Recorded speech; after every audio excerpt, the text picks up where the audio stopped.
Yes. Un rappel au règlement. Have we received the net zero accelerator contracts? I don't believe we have. Okay, thank you. But I mean, I'm not the authority on this at the moment. Maybe we did. I don't think we did. Did we get? No, we did not. No.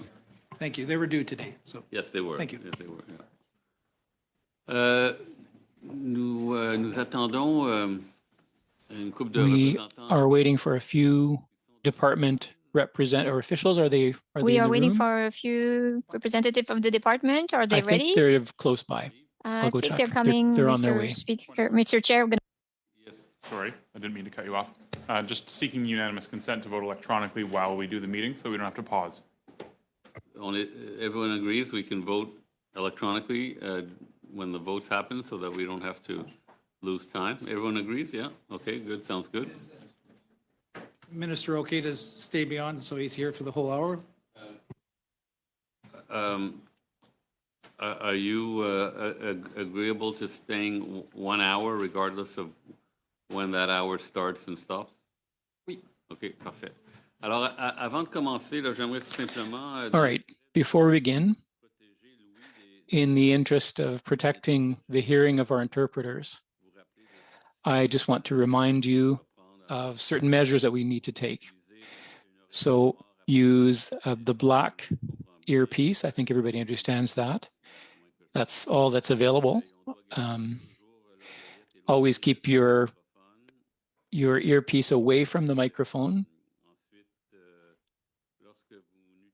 And when you're not using your earpiece, place it face down on a sticker on the table.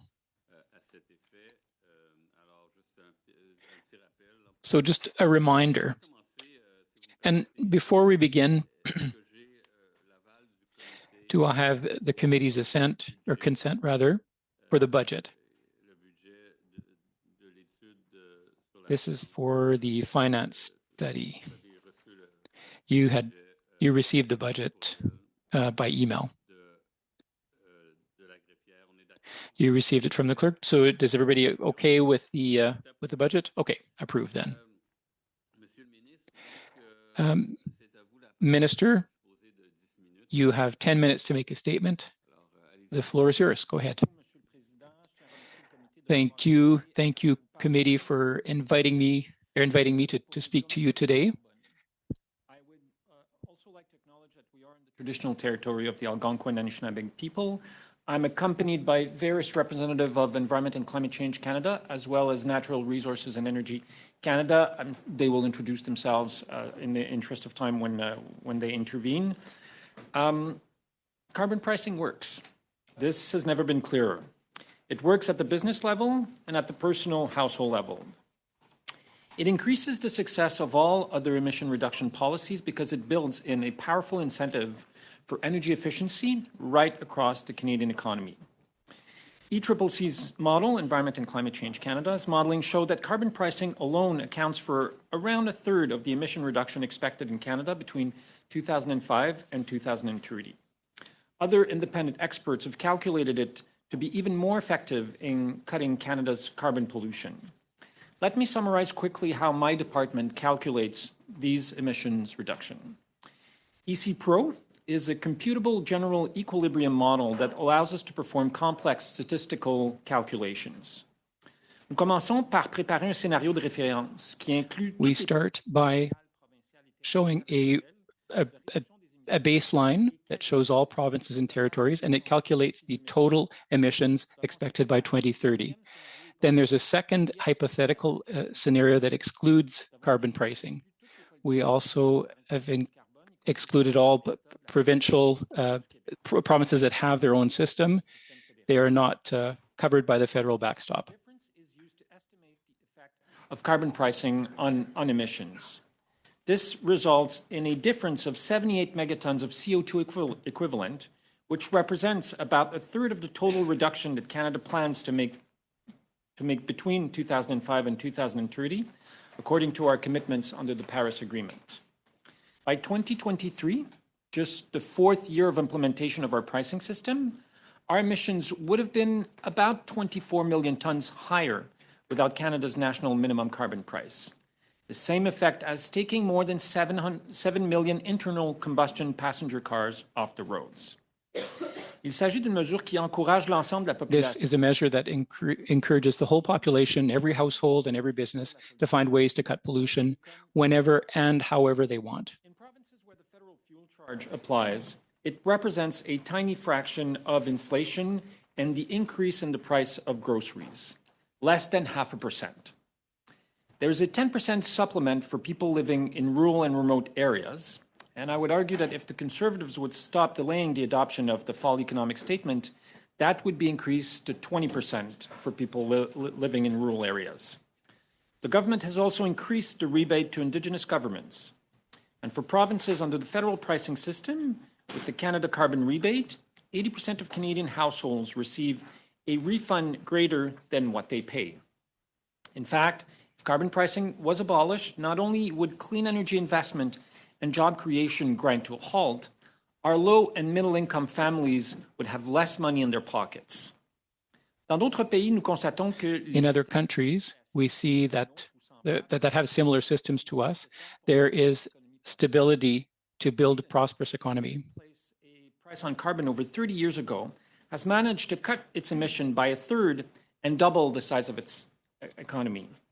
The same is true for us. British Columbia, which has had its own system for more than a decade, is experiencing rapid economic growth. We must also consider the demand for clean innovations, which is growing worldwide. Et parce que la tarification du carbone attire les And because carbon pricing attracts investment in clean energy technologies and low carbon industry in Canada, it allows Canadian companies to take the lead. If we abolished it, we would lose our position in the global race towards carbon neutrality.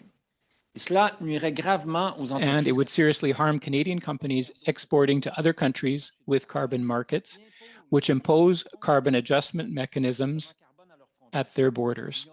So the European Union, for example, plans to implement such a system. So, and it's about $30 billion of Canadian exports to Europe that would be subject to these border taxes if we abolished the carbon tax here in Canada. And that's just the example of Europe. Other countries are looking at implementing such a system. As a result of carbon pricing and other policies implemented since 2015, Canada is set to exceed, according to the Canadian Climate Change Institute, its 2026 interim climate objective of 20% reduction in emissions from 2005 levels. The most recent projections, published last December, suggest that Canada should achieve a 30% reduction by 2030. Also, the latest National Inventory Report confirms that emissions are consistent with our forecasts and they remain well below pre-pandemic levels. La production d'électricité et de chauffage dans le Electricity and heat production in the public sector, has become less polluted, due in part to further reductions in coal consumption. Fugitive emissions from oil and gas extraction have also decreased. The numbers are clear. Carbon pricing works. It will make it possible to achieve 1/3 of Canada's emission reduction by 2030. Every day, Canadians see the costly impacts of climate change, from droughts and wildfires to flooding and atmospheric rivers. Climate change costs Canadians household an average of $720 a year and are set to rise, according to the Parliamentary Budget Officer, to $2,000 a year per household by 2050. Generational fairness means we can't saddle our children and grandchildren and great-grandchildren with cleaning up our climate mess. Thank you. Merci. Merci, Monsieur le Ministre. Thank you, Minister. I would like to inform the committee, and it's up to the committee to decide, but there are 9 minutes before the voting begins. So once the voting begins, I'm going to have to interrupt the session. So the committee will decide if it wants to resume once everybody has voted, or if they want an additional delay. So we'll see what happens. Mr. Mazur, the floor is yours. Thank you, Chair. Thank you, Minister. Minister, how many megatons of emissions have been directly reduced from your carbon tax since it was introduced? Just a number. I can give you the numbers. I have the table here. Just a second.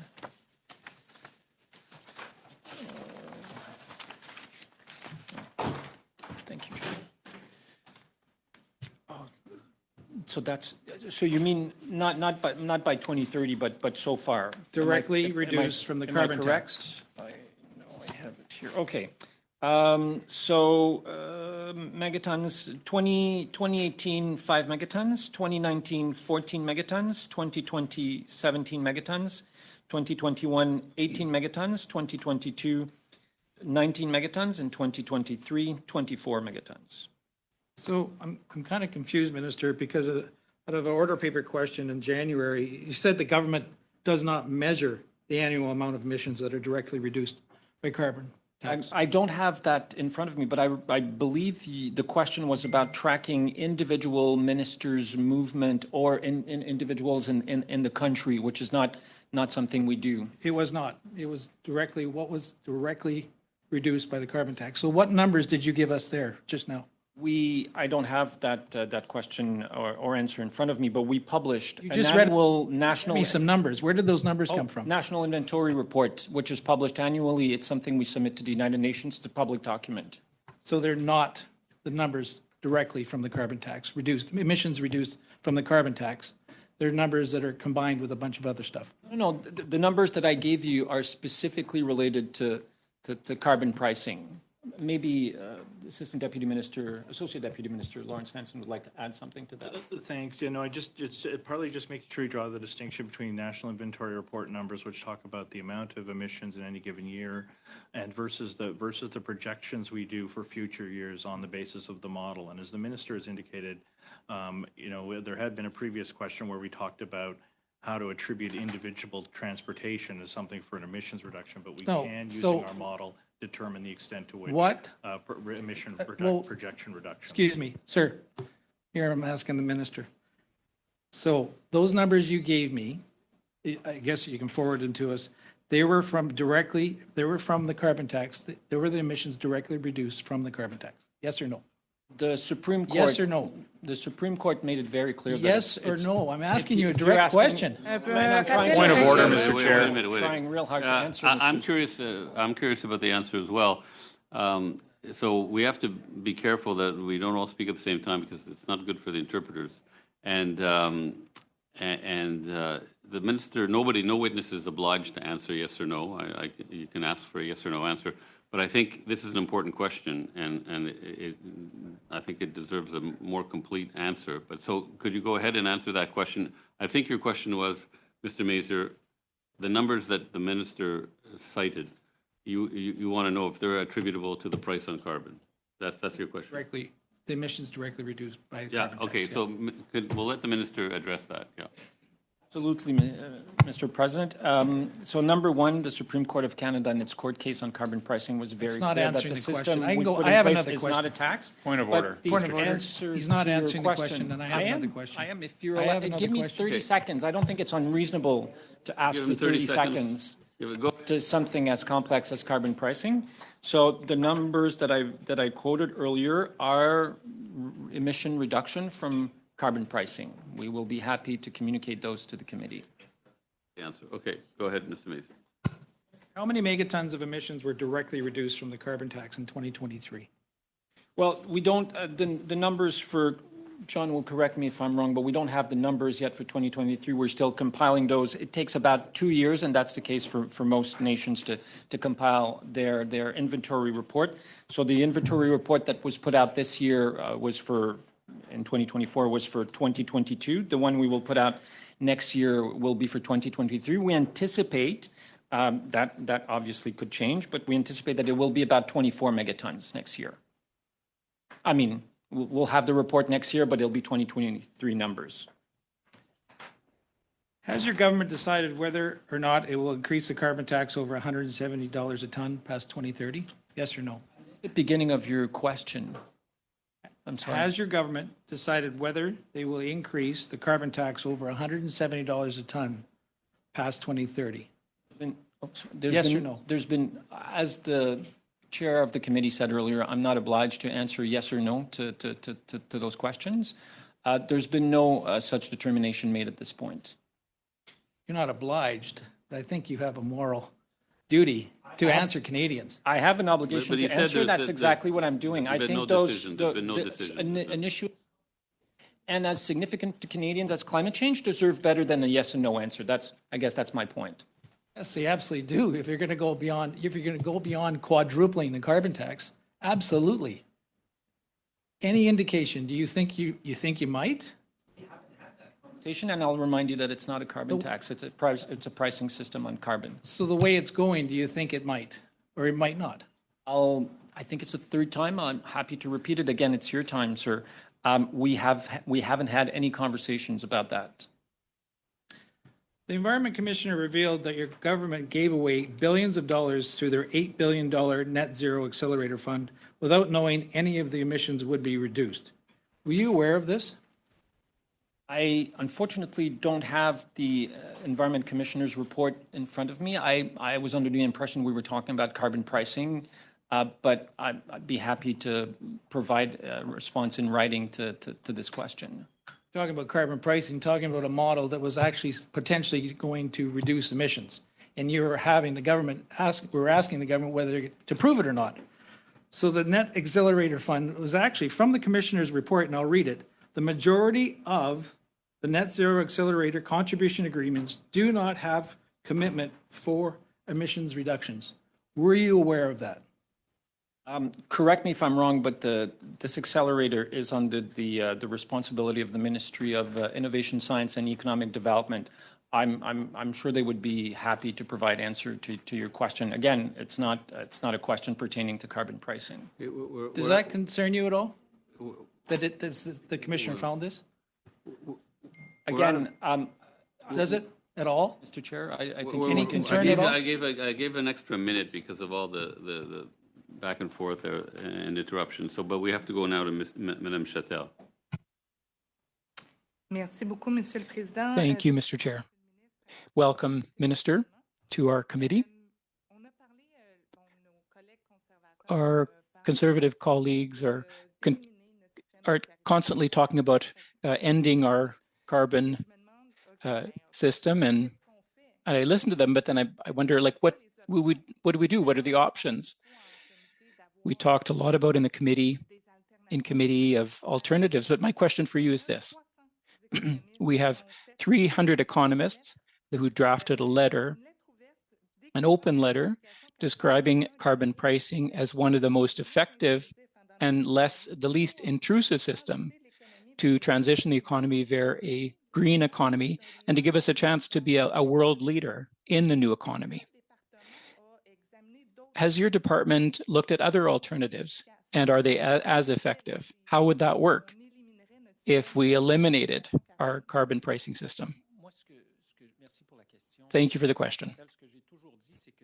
What I've always said is that if we can find another way at zero cost, without additional costs, to help us to reduce our emissions by at least a third by 2030, well, I'd love to see it.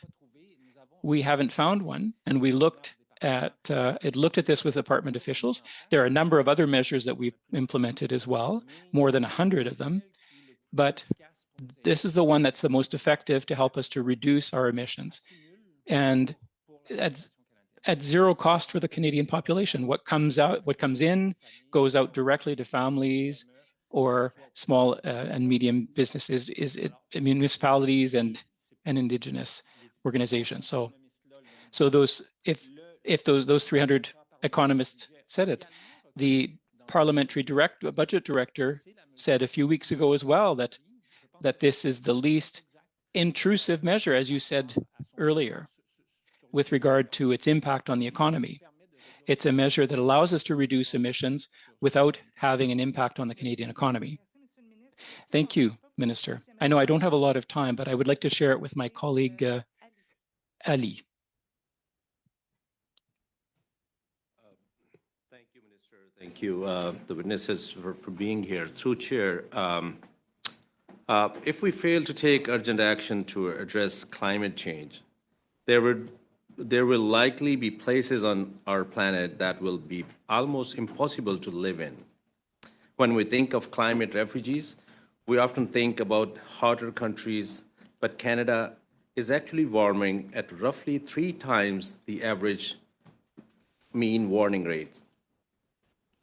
And last week, CBC reported that 43% of people displaced by wildfires globally in 2023 were actually being here in Canada. And unfortunately, we may be seeing this trend repeat this year. In total, displacement from floods, storms, wildfires, and other weather-related disasters rose to 31.8 million people last year, more than twice as many who were displaced by conflict and violence. What structure are being put in place nationally and internationally to monitor and respond to the anticipated national and global displacement of people? Minister, to you, please. Thank you. It is very clear, and the science is very clear on that we've entered the era of climate change, and that we have both to play offense and defense. We have to play offense in the sense that we have to put in place everything we can to reduce as rapidly as we can our carbon pollution in Canada and around the world. But we also have to play defense because we've entered the era of climate change, and there are impacts felt across the world and certainly in Canada. You were talking about the forest fires. I was in British Columbia last week talking to members of the BC government who were telling me that the evacuation in Fort Nelson from 2 weekends ago is the earliest evacuation in the history of the province. We've never had that early in the year. We've seen other orders of evacuation across the country. So that's why we worked with all provinces and territories, Indigenous nations, municipalities, the private sector, insurance companies to develop the first ever national adaptation strategy to help better protect our communities, to help better protect Canadians, whether it's from wildfires, floodings, intensive heat waves that we're seeing more and more. But it's not just us who's looking into this. Canada is hosting the NATO Climate Change and Security Center of Excellence in Montreal. So it's obviously an issue for I would argue for most Canadians and for most parliamentarians in the House of Commons. But it's an international issue, so much so that it's viewed now as a security issue. By the U.S. governments, by NATO, and many others. So far, we've invested about $10 billion as part of our as part of different measures to help Canadians be better ready to face the impacts of climate change and in disaster relief since 2015. We understand that we will need to do more. And for every dollar we invest in being better prepared, it's $15 we save. We'll have to stop there because we have to vote, and then we'll come back to Mr. Trudel. So we'll take a little break to vote, and we'll resume after that.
understand that Ms. Posé has become a grandmother for the second time. Yes. So please pass on our congratulations to her on behalf of the committee. I'd be pleased to do so. Thank you, Ms. Minister, for being there. Thank you for the officials for being here to answer these very important questions and I'm very happy to be there to replace my colleague. In Longueuil, people are very concerned about climate change.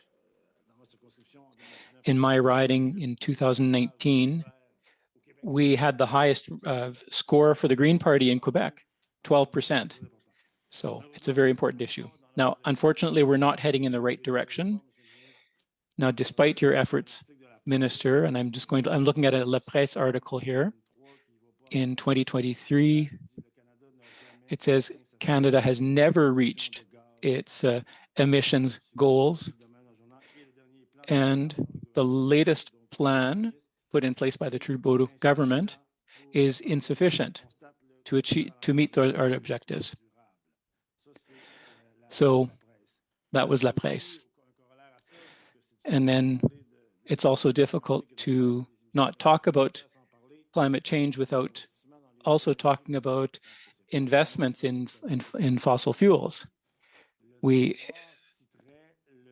So Le Devoir said, and I'm just looking for the article. So this is in August 20 something.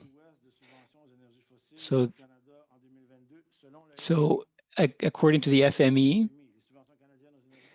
Canadian grants for fossil fuels reached $30 billion.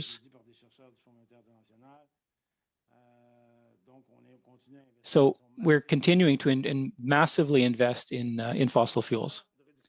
So in the emissions reductions plan, our goal is to get 30% reduction. And there are other industries that are called upon to reduce their emissions. We're asking these sectors less than we ask elsewhere.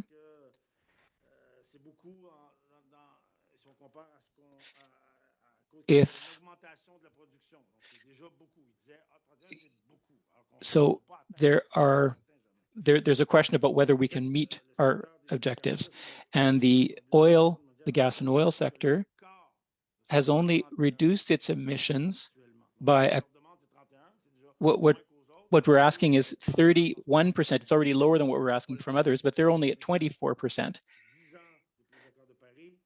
It's been 10 years since the Paris Accord. And I think, so my minister, my question is this. Would it not be time to seriously start considering lowering oil and gas production in Canada? Thank you for your question. Now, I said this earlier, but I'll repeat this. Again, according to the Canadian Climate Institute, an independent institute, we are on our way to achieving our 2026 objectives. And if we continue, and that's the if is very big there, we will be able to meet our objectives by 2020 or 2030. With regard to fossil fuels, we eliminated grants. We are the only G7 country that did it, and we did it 2 years earlier than our target year. So now, if you take a look at the reduction plan, you'll see that the targets vary from one industry to another. Well, sorry, the interpreter missed that question. Can we stop giving money? Did we stop giving money to the oil and gas sector? Well, the Pittsburgh Agreement, sorry.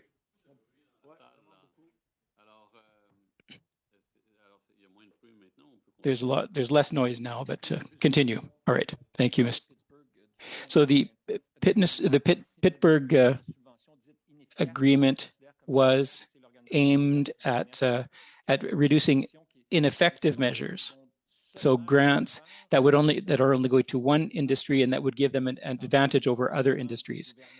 So that doesn't include funding state corporations like BDC and so forth. What we committed to eliminating, there's no other G20 country that managed to do that. Now, why does the oil and gas sector less targeted, or why are their targets lower? You know, we looked at each sector and we thought, okay, what are the possibilities for reducing emissions? And I invite you to look for the agricultural sector, for example, by 2030, we're asking that sector very little effort, because implementing measures are going to take a great deal of time. So the efforts being asked of the oil and gas sector are much bigger than in the agricultural sector, for example. So why not require lower production? I think a sovereigntist party like yours will understand that the use of natural resources is a matter of provincial jurisdiction. So we can act as a federal government on pollution, methane, CO2, and that's exactly what we're doing by implementing clean fuel standards. That's the first time that we've had standards on those. Regulation on the methane reduction emissions. And we want to reduce that by at least 75%. Okay, yes. We have to, now your time is over. We have to go to Ms. Collins. The floor is yours. Thank you, Mr. Chair. Thank you to the Minister for being here. You know, first, I just wanted to ask about the numbers that you shared in response to Mr. Mazier's question.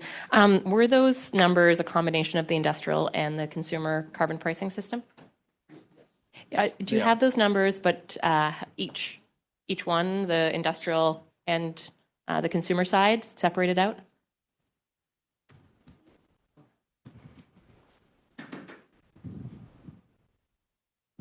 I don't know if we have them precisely disaggregated by year, but as the as we have reported and as various third parties have estimated, the industrial pricing system contributes about 2/3 of the total reduction. Could we get those numbers if whatever you have? Yes. In 2022, the Environment Commissioner did a audit of Canada's carbon pricing system and found, and I'm going to quote here, that weak requirements for large emitter programs reduce the effectiveness of the carbon price. Then in March 2024, the Climate Institute released a report that you've mentioned already, and really seeing the huge potential in the output-based pricing system in the industrial carbon price. So I'm curious why your government continues to allow loopholes, to allow the biggest polluters to make billions off of this crisis and keep polluting. So in reference to the 2022 Environment Commissioner's report, we in fact in 2022 renegotiated with all provinces and territories the federal benchmark to make it tighter than when it was introduced in 2019. Now, unfortunately, that was done it was finalized after the commissioner did his study, so he couldn't benefit from what we're doing. But we've already started tightening it, and as you know, the price continues increasing year after year. And the loopholes in the carbon pricing system mean that big oil and gas companies pay a tiny fraction of the cost of their pollution, about 80 to 90%. Suncor pays 1/14 of the full carbon price. The federal backstop isn't actually doing the most effective job at reducing the emissions in the oil and gas sector. And we've seen that because the oil and gas sector has continued to increase their emissions.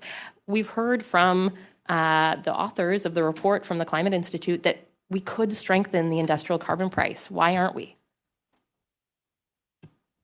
We have, in fact, started another evaluation of the OPBS system to see where it could be further improved. One of the things that you mentioned in your comments was that you were looking for zero costs to reduce emissions, that was the appeal of the carbon pricing system. Now, one way to get kind of net zero costs would be to put a windfall profits tax on oil and gas and to put that money into climate action, into things that would reduce our emissions. I'm curious why your government isn't implementing a windfall tax on oil and gas and funding some of the really critical pieces that would reduce our emissions dramatically. Windfall profit tax wouldn't necessarily lead to emission reduction. If you put the money into climate solutions. We would have to model that and to look at what we do with the money. But in and of itself, the tax doesn't lead to emission reduction. My answer was specifically to what if we remove carbon pricing, and my answer is. And my question is, why wouldn't your government consider a windfall tax? Actually, your government did consider a windfall tax, so it was reported in the Globe and Mail, but then lobbyists from the oil and gas sector convinced the government out of it. Multiple sources from the finance minister reported that you changed your mind after hearing from CAP and other oil patch lobbyists. Why not actually invest that money? That the UK, 20 other EU countries have done this. They have taxed the excess profits of oil and gas, and we have an opportunity to fund climate solutions that would dramatically reduce our emissions. Your government is saying that you're in a fiscal bind, that you can't tackle this crisis with at the scale and with the urgency that's needed. So why not implement a windfall tax and fund climate solutions? A couple of things. We have invested on a per capita basis way more than the U.S. did through the inflation. Could we focus on the windfall profits tax? Well, what are you talking about? Us saying we can't invest. I disagree with that. I profoundly disagree with that. But could you answer the question about the windfall profits tax? I will in a minute, in 30 seconds. We've invested $200 billion. Mr. Chair, how many seconds do I have left? You have 45 seconds. Okay, so if you wait 30 seconds, I won't hear your answer. So I'm wondering if you can answer about a windfall profits tax. If you let me answer, we've invested $200 billion to fight climate change and transition to a low-carbon economy. The Americans, about $370 billion. They're 10 times our size. So we're investing way more than the Americans does. You have plenty of time to tout your government's policies, but why not consider a windfall profits tax on oil and gas? Tackle corporate greed, invest that money in climate solutions. In your question, you talked about the reports about the Ministry of Finance. As you know, I'm the Minister of Environment and Climate Change. I'm not the Minister of Finance. Are you advocating for this to the Minister of Finance? I haven't been lobbied by CAP or other fossil fuel companies on the not moving forward on the windfall profit tax. Would you personally support? We have to stop there and vote. Thank you.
Just to remind people that when there are a lot of people talking, it's very difficult to understand you in French because there's a big delay and it's impossible to follow the conversation. So please try not to interrupt too often.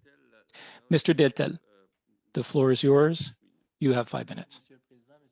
Thank you, Minister. It's always nice to see you here in the committee. So we all agree that climate change is real and that we need to take action to reduce pollution. Now, you have adopted, we have a different vision than you do. In response to my colleagues' questions, you provided a number of figures. You talked about what figures related to carbon prices. And you were talking about the National Inventory Report, is that correct? Those figures? Yes, the data that I gave you are based on analyses. There's information that's in the National Inventory Report, and it's also based on the department's analyses.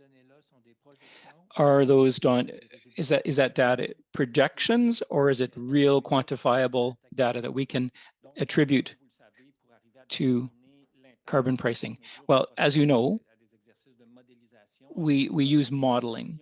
So it's projections for the future years. So when we say 78 million megatons by 2028, that's based on models. And these are models that are being done by other. So you calibrated exactly the proportion and of carbon pricing. It's not a tax, but yes, it's an analysis that's done by the department, that's done by other organizations to evaluating the impact of carbon pricing on emissions. Okay, well, I don't understand. You're here telling us that you are not able to quantify the exact impact of carbon pricing, but in this letter that you yourself signed, it's dated January 24th. It clearly says that the government does not measure the evaluation of the reduction of emissions that are directly related to carbon pricing, the federal carbon pricing system. So what is true? Is what you're telling me true, or is it what this letter tells me? Is that what's true? Well, as I said, the National Inventory Report is a public document that's published every year as part of our obligations under Now, the response that you're referring to dealt with a question, and I don't have it in front of me, but it was talking about measuring the impact of carbon pricing on individual travel. Are directly reduced from federal carbon pricing. Il n'y a pas question de déplacement, là. There's no mention of travel here. Well, you're commenting on a document that I don't have before me. I have lots of information here to share with you. I don't know it all by heart, but so I have to refer to those documents or to the colleagues from the department and other departments that are from time to time. But what I can tell you is that I provided you with figures today, dated May 21st, that give an explanation that's based on the inventory and on an analysis conducted by our department of the impact of carbon pricing on our emissions targets. Well, it contradicts what you wrote yourself in January. So, I mean, you can present a list of figures, but you're able to provide them now. You weren't able to provide them before. Well, I provided you 5 of them from 2018 to 2022, and we did projections as well for 2023 to 2030. I have, listen, we're both Quebecers. We know that Quebec has a different system, and you know, as I do, that you have the power to impose carbon pricing in Quebec. Are you going to do it? If so, when and how much? We have an agreement with the Quebec government. The Quebec system continues to apply as other provinces have done. Okay, so it's equivalent, but your aim is to quadruple the pricing on carbon. So if ever there was no longer equivalency between the two systems, when are you going to be imposing your rates in Quebec, and by how much? I have no intentions of imposing rates on Quebec. Now, Quebec system is not based on price, it's based on emissions reductions. It's a carbon-based system, yes, but that's a cap and change or cap and and exchange program. And the price in Quebec is very different than it is elsewhere. And people that are just, just comparing the prices, they miss a lot of the complexity of the system. Ms. Taylor-Roy, the floor is yours now.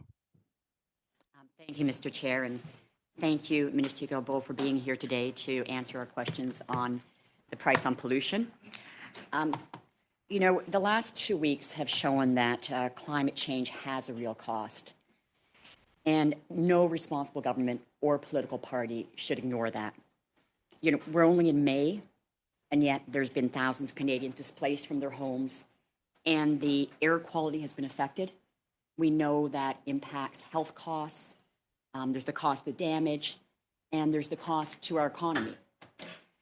The Canadian Climate Institute estimated through their reports on the cost of climate that it could slow economic growth by about 50%, costing $25 billion by 2025. And there are costs that aren't even estimated there. So I'm wondering, instead of outright denying climate change recently, the Conservatives have changed tacks and they're trying to undermine the carbon pricing system, even going as far as to question the modeling, which has now been provided and fully, and I'm not quite sure what we're going to hear back on that. And we know that hundreds of scientists have endorsed not only carbon pricing, but also the model. So it's clear that the only scenario where opposing climate action makes sense is if you don't believe that climate change will have real costs. But the evidence is staring us in the face. So could you share with the committee the consequences of not taking action to address climate change by putting a price on pollution? As I said earlier, we've entered the era of climate change, and most of us, not all of us in this room, but most of us believe that climate change is a very important issue and one that's deserving of all our attention and all of our efforts.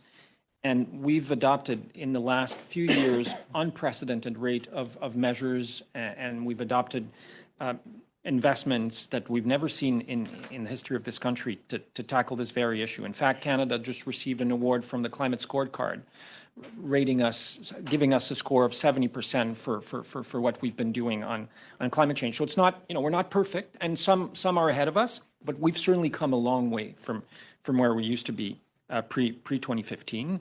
You've spoken about the cost of climate change. We've seen the insured cost of climate change go from an average of $400 million per year in Canada to about $2 billion. The last 2 years were about 50% higher than this $2 billion a year of insured cost to Canadians. If I may use a bit of a parallel, a very incredible Canadian Prime Minister, Brian Mulroney, when faced with a similar challenge, ozone depletion, decided to tackle this head on. Imagine if in 1987, Brian Mulroney would have said, we don't believe in ozone depletion. We're not sure it's caused by a human. We don't really believe in the modeling. It's going to be too expensive to do anything about it. Well, MP Bazan from Selkirk, Interlake, Eastman spoke about skin cancer today before question period and how, what we need to do. If we hadn't tackled ozone depletion, skin cancer in Canada would be through the roof. The cost of the Canadian health system, the incredible cost to Canadians. I would hope that the Conservative Party of Canada could use the same wisdom and foresight in dealing with climate change and say, you know what, this is a really big issue, but we're going to roll up our sleeves and we're going to work together to tackle this issue, as they did as a party in 1987 when it came to fighting ozone depletion. And no one talks about ozone depletion. You ask kids who are 20, 25, they've never heard about ozone depletion. Why? Because it's largely being solved. And the ozone layer is doing better, and it should have recovered by 2060. Imagine if the Conservative Party of Canada did that for climate change, where we would be as a country. One can only hope, and one can only dream, I guess. Thank you very much, Minister.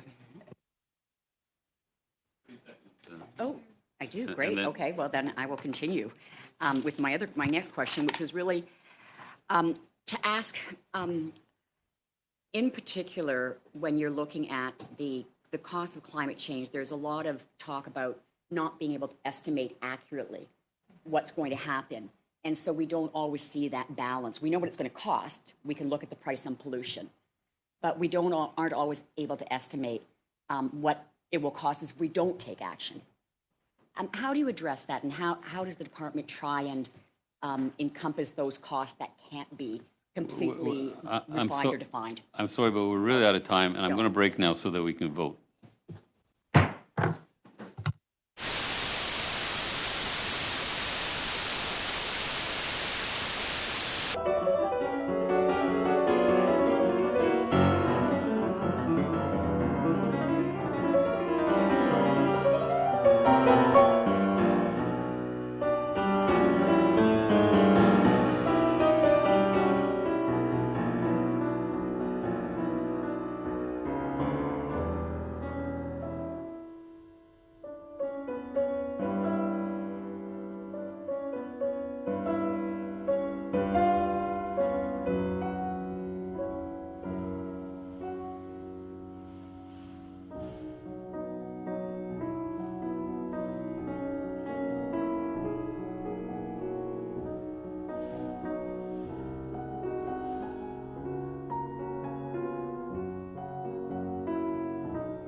Mr.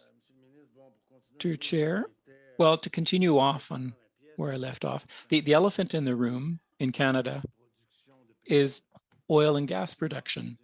It's the grants that we give to the sector. Now, I knew you before your political career. I knew that you were committed to the cause, and you're in the wrong country. We're in a country this is a country that continues to produce oil and gas.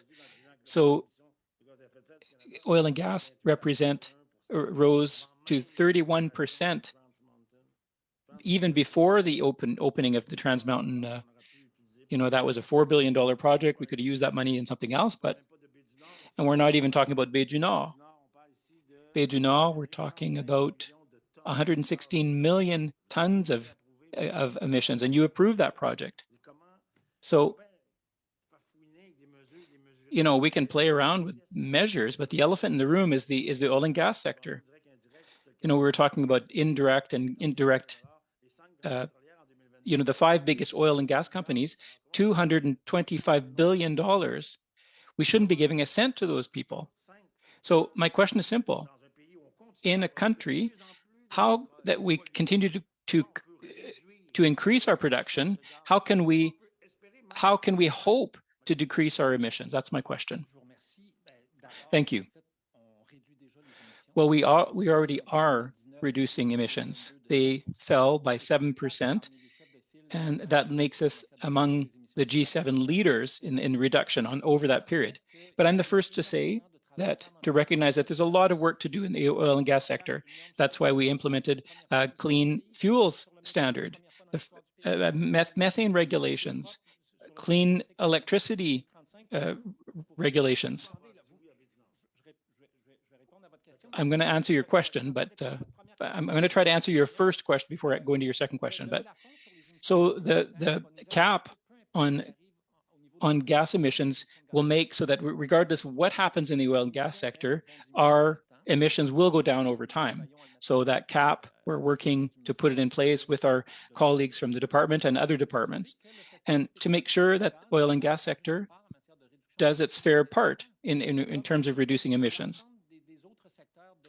Like all other sectors of the Canadian economy. If we look at methane emissions, for example, they've started going down in the oil and gas sector. So. Thank you, Mr. Chair. And how many minutes do I have? 2.5. Thank you. So we were talking about the windfall profits tax, and the PBO has said that if we implemented a 15% windfall profits tax, we would generate $4.2 billion for the government over 5 years. The UK has implemented a 30% windfall profits tax on oil and gas. Can you answer, are you in support of this idea? Are you looking at it? Are you advocating internally for a windfall profits tax so that we could tax corporate greed and put that money into climate solutions? So as I said earlier, I'm not the finance minister. This is a question you should ask of the finance minister. I am, as I said to our colleague in French just a minute ago, I am in favor of putting in place measures to ensure that the oil and gas sector does its fair share when it comes to reducing greenhouse gas emissions in this country. So one of those policies is the emissions cap. Now, we know that there are so many loopholes in that proposed policy that the oil and gas sector is going to be not doing their fair share when it comes to reducing emissions, allowing for offsets. Do you think that delaying this as long as you have, and then allowing oil and gas to really reduce their emissions less than other sectors of the economy, don't you think that's actually putting the burden on everyday Canadians and other sectors to do the bulk of emissions reductions? I respectfully disagree with your characterization of what we're doing on the oil and gas cap, as well as other measures. Offsets are an internationally agreed upon mechanism of the Paris Agreement. And the target is 40% by 2030. But 40 to 45 is what you take. yeah, the low end is 40%, and yet the oil and gas sector will only have to do about half of that with your emissions cap. That's not correct. We're aiming to get the oil and gas sector, as per the emission reduction plan, to reduce the greenhouse gas emissions by 31%. But with offsets, they could reduce it as little as 20%. Is that not correct? It will be. We're still working on presenting the draft regulations in the coming months. So I but can't. But the proposed ones outline offsets up to about 20%. That's not the case. We haven't proposed anything yet since the draft regulations aren't out yet. They will be in the coming months, but they're not out yet. That's the end of that segment, Ms. Collins. Mr. Leslie, I believe you're going to be splitting with Mr. Cram. Is that correct? How long? Pardon? 6 minutes or? 5. 5 minutes? Yeah. Okay. Thank you, Mr. Chair. Thank you, Minister. I just want to go back to some of those numbers you gave earlier and trying to understand how accurate some of the numbers that are in theory firm in the National Inventory Report that we're submitting to with our international colleagues. But it is all based on a projection. Is that correct? That when we say we are going to reduce 30% of emission reductions by 2030 will be done via the carbon tax. That is a projection. Not even in the years past that it's been in place, we don't actually currently know how much that has reduced emissions. Is that correct? That's not correct.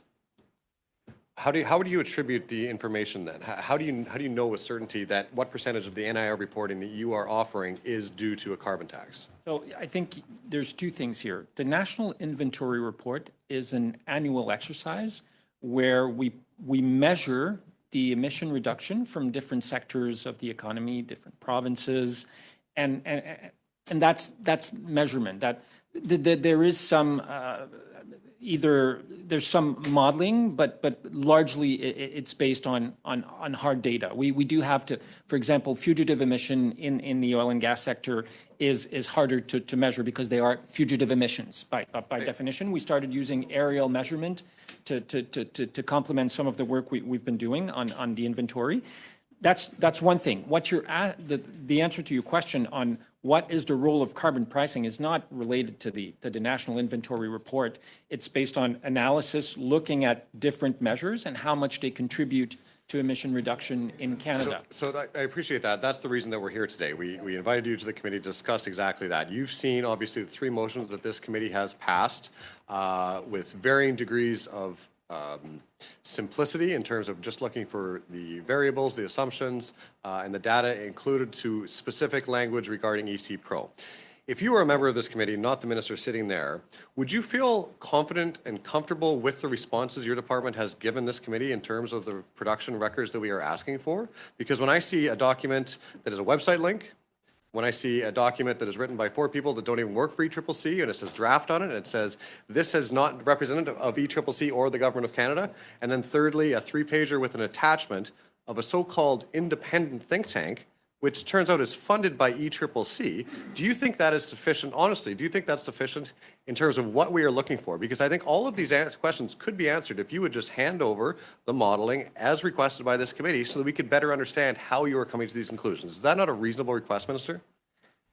I'm quite clearly not a climate modeler, although I have in my life worked on a number of occasions with climate modelers. It's a very complex exercise. It's not magic. It's mathematics, and we use modeling in all sectors of our society. We use it in economy, we use it in health, we use it in employment sectors, and we use it in the climate change sector as well. We have provided information, and you have our chief, I don't know if it's your title, Derek, but let's call him for the sake of argument, our chief modeler with you here today so he can answer your question. This is it is, I'll be the first one to recognize that it is complex. And you want simple answers. I'm sorry. There's no simple answer when it comes to climate change or modeling. I appreciate that, Minister. And listen, I'm not a climate modeler either. I'm not saying that I'm going to be the one that is going to understand as I believe it was 280,000 formulas and data points that would be included in the model. My point is that people in this country can outside of ECCC. So my two-part question, I guess. Why are you so hesitant to just hand over that data? If you won't hand it over to us, who else has seen or used EC Pro? I noticed in the third response it said Navius Consulting used CGE models, but I'm curious, has the data inputs that your modeling is using in CG Pro or GC Pro, has it been peer-reviewed by anybody else? You've talked about 300 economists talking about how great the carbon tax is. Have they looked at this analysis? Who has seen this outside of ECCC? And why are you so unwilling to give it over to this committee and let Canadians have a look at the data that you're using to make the assumptions that you are that the carbon tax is actually working? So the way the modeling community tends to work is that obviously there are different models out there. Let's talk specifically about climate change. There are different models out there. And what the modeling community is trying to do is to work together to ensure that despite the fact that we are using different models, there's not 15 of them out there, but there's some of them, that we understand what are the underlying elements of each of those models so that when different people use different models, we at least can agree in what goes into the models. Which why can't it be open, though? Why wouldn't you want everybody to see it? We're out of time, unfortunately. Shouldn't it be fair for everybody that can understand this stuff to be able to see it? We're out of time. And so Mr. Cram didn't get a question. Sorry about that, Mr. Cram. That was out of my control. We'll go now to Mr. Longfield. But, the officials are with us for another hour. So these are questions that can be asked to Mr. Hernan. Is it Hernandez? Yeah. Sorry. Go ahead, Mr. Longfield. Thank you, Mr. Chair, and thank you to the Minister for being here. I'm thinking of the project-based modeling, modeling that could have been used by the Environment Commissioner. I don't think he did use it. For some of the investments in clean technology that are happening as a result of the pricing formulas that we've put out into the market, we've sent a signal that carbon pricing is going to be a long-term solution that we're using to drive down the emissions and create a strong market signal to attract investments. When I look at the technology, the clean technology investments that Rio Tinto is doing, ArcelorMittal, Alcoa, investing in production of green steel, green aluminum, creating thousands of good-paying jobs and reducing emissions, the reductions that we're going to see from that haven't been included, as far as I know, in the Environment Commissioner's report that we saw a few weeks ago. Could you comment on the importance of attracting clean technology investments and what that means to decarbonization in Canada? Thank you very much, Mr. Longfield. This is actually a really interesting question, and one thing that doesn't get talked enough, in my humble opinion, enough. And it seems that on that, I agree with the new head of Alberta Oil Sands Group, which in the CBC article, I quote, wants clarity from Poiliev, that's the title of the article, on industrial carbon pricing. I'll just read you the first paragraph of that article.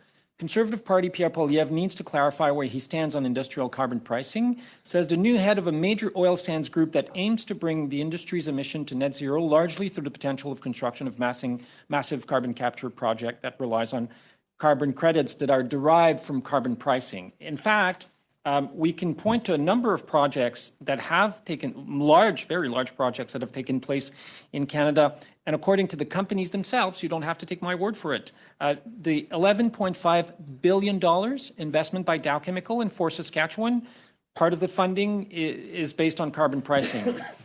Pattern Energy, $4 billion in Newfoundland. Dofasco Steel, kind of closer to your neck of the woods, $1.8 billion in Hamilton. SMR Development in Saskatchewan, $74 million. All of these projects are partly being funded through carbon pricing. If we get rid of this, then it is estimated that anywhere between the taxpayers would be on the hook, if we wanted to fund those projects directly, on the hook for $20 to $48 billion. Now, the Conservatives say that they're in favor of technology. These are all technological projects that are taking place in different sectors: steel, SMR, energy savings, chemical sector. So are they telling us that their technical strategy is to put Canadian taxpayers on the hook for an extra $20 to $48 billion, or we can do that at no extra fee to Canadians by using carbon pricing? Thank you, Minister. In terms of dollars and cents, it makes sense to do what we're doing. But in terms of timing, some of these projects won't be coming on until 2028. So they're not showing up in the current figures coming from from the Environment Commissioner. When these projects come on, they're also phased over some years. Are we going to be including those in our models going forward, or are we already including them in some of the projections that you're giving us? I'll turn to Derek, our expert on modeling for that. Yeah, so we have, I think the minister explained it, there's historical data, and that's in the National Inventory Report that's published with a 2-year lag. And then we have projections that go forward out to the future. But in terms of projects that are coming down the road, say in 2027, when would they get, or 20? One more question. Oh, when do we include them in the modeling? Well, we do, when we have a program that's funding projects, we put a proxy into the model to try and estimate how many megatons might come from the overall spending program. And then once we get details of the specific projects, like 2 steel projects, we can then build that exact detail into the model. Also in Ontario, we have the rural top-up. We're just passing legislation this afternoon on the report stage of the fall economic statement. The rural top-up is an important signal and support for the rural communities. Yes, and I would urge the Conservative members of this committee maybe to talk to the rest of their party to support doubling the rural top-up for Canadians. We think it would be a very meaningful measure to help support millions of Canadians across the country. We're done for this round. We thank you for being here, Minister. We're going to continue with the departmental representatives. I think we're seeing you again next Tuesday, if I'm not mistaken, on the 28th. Is that correct? So we look forward to seeing you again. We really appreciate all the time that you spend with us at committee. It's all very interesting. And so thanks again for today. And we will continue now. Basically, we're starting a second panel, so we'll do a 6-minute round and then a 5-minute round. And we begin the 6-minute round with Mr. Cram. Okay, thank you very much, Mr. Chair, and thank you to all the witnesses for joining us today. I listened quite attentively to some of the numbers that were being cited in the first hour of this meeting, and I just want to make sure I have the math correct. So in 2022, we had emissions were at 708 megatons, and the carbon tax was responsible for reducing 19 megatons in 2022. So by my math, that works out to a 3% reduction. So am I to understand that the debate about the carbon tax and the need to keep the carbon tax in place on Canadians and the rise in the cost of living caused by the carbon tax, that is only for 3% of our total reductions? Is that correct? Thank you. I'll maybe perhaps start, and then I'll maybe turn to Derek to add some additional information. So it's the distinction between how much of the carbon price might have affected emissions in 1 year versus how much in 2030. And so when you've heard us talking about 1/3, responsible for 1/3 of reductions, we are talking about the 2030 number. And so by 2030, our modeling suggests that the carbon price will have resulted in 78 megatons of reductions. And then Derek, maybe you could talk to the year-over-year issue. Yeah, so we did do the estimate for individual years. The number you're referring to, the 708, that's not emissions reductions. That's like total emissions in the country. So when we talk about 1/3, it's 1/3 of our expected reductions. So then that, like Lawrence said, that's getting to 2030 when the carbon price is at its $170 level. Can I, sorry, don't want to prolong this too long, but can I just clarify some of the numbers that you put out? You refer to 1/3 and 3%. 3% is the reduction in total emissions, right? 1/3 of those reductions are attributable to carbon pricing, right? So it's not that carbon pricing has only achieved 3% of reductions. Carbon pricing has contributed to 1/3 of total reductions. Yes, but 3% of the total emissions have been reduced as a result of carbon pricing. Am I to understand that correctly? No, 3%. No, emissions have declined 3% in total. Oh, okay, and so only 1% of those 3% are from the carbon tax. Is that correct? To date? Yes. Okay. So are we getting good value for our money, I guess I should say? Like my party has talked a great deal about the need to invest in new technologies instead of just raising the carbon tax higher and higher and higher. If our total emissions have only been reduced by 1% as a result of the carbon tax, I can't help but think, aren't there other technological innovations out there that could be achieved at much less cost to consumers to reduce total emissions by that 1%?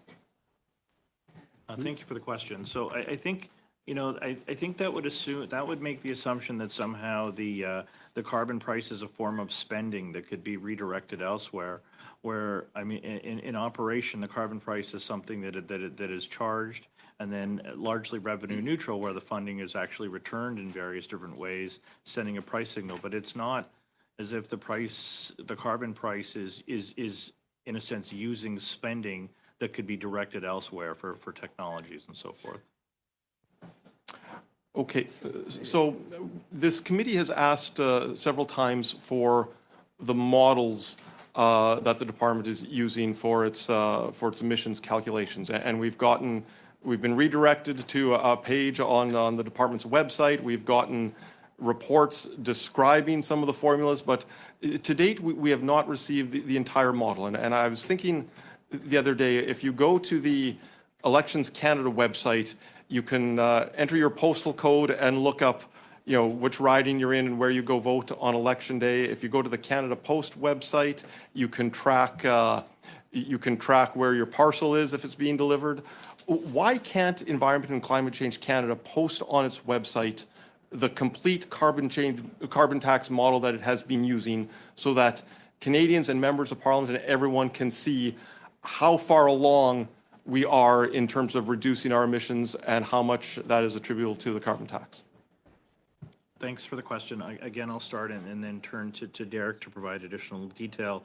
But It's probably worth starting with saying what we actually have provided so far and maybe try to clarify a few things that came up in the earlier rounds of questioning. So what we've done so far has been to provide all the assumptions that drive the two reference cases, the one reference case with the existing with measures and one with the additional measures. And we've given a complete list of all the federal activities and provincial activities that lead to those two different reference cases, which you'll recall from the OPQ or REF 22 and REF 22A.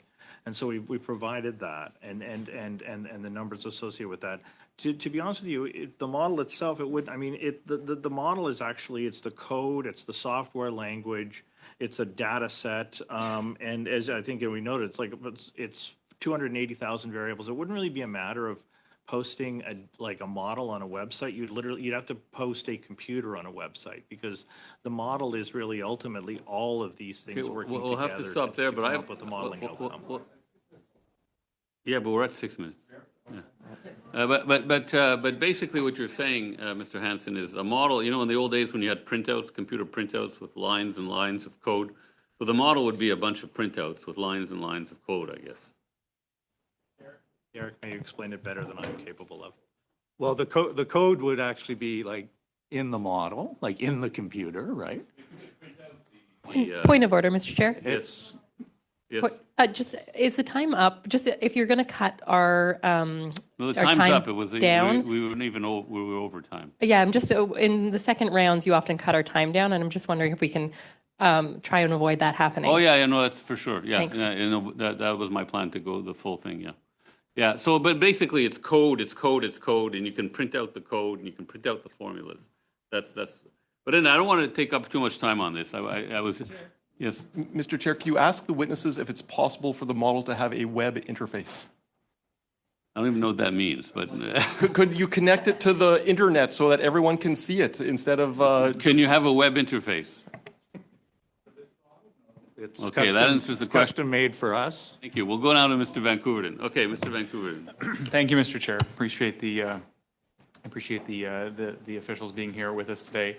Mr. Moffat, I think the committee would benefit from clarification on one issue. I think we would like to know whether that 3% reduction referenced in an earlier answer was, did it take into consideration like the hypothetical alternative to the curve that we saw? Because prior to 2015, we were on an accelerating upward trajectory with respect to our emissions. Since that has been turned around, and so the 3% reduction in emissions that was referenced and then characterized as a 1% allocation from carbon pricing seemed to be a little bit misleading from my perspective, although I recognize there was a lot of back and forth throughout that question. So could that be clarified, please? I'll start and again turn to Derek. But the number that was discussed, the 3%, I assume is with reference to an absolute a statement about Canada's absolute emissions relative to a previous year. So that of course that doesn't take into account avoided emissions. In other words, what the emissions would have been, and emissions, as we know, have grown steadily and increasingly for decades until the introduction of carbon pricing and complementary measures, which then, so for a fair kind of attribution of the impact of carbon pricing, one needs to account for not just where we are today, but all of the emissions that have been avoided as a result of those measures. So thanks for the question. And what was the population of Canada approximately in the year that we're attributing this 3% reduction from? Or what was the year? And I can just look it up because I think it's relevant. You know, when I look at the curve and the change in trajectory that we've seen in the past 6 to 8 years with respect to our emissions profile, notwithstanding the fact that Canada, our population has grown quite significantly since the mid-90s. See, there are two things that I meant to ask my question prior to being a little bit thrown off by the previous answer.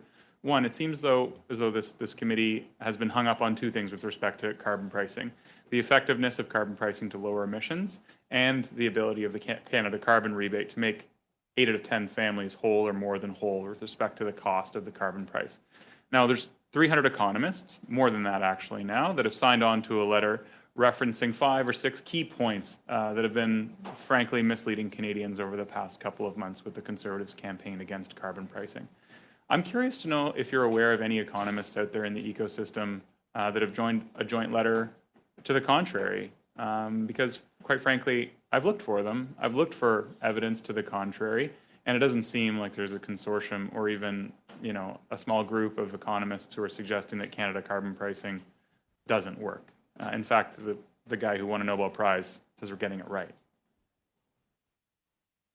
Lots of questions there, but if I could start with the first point that you made.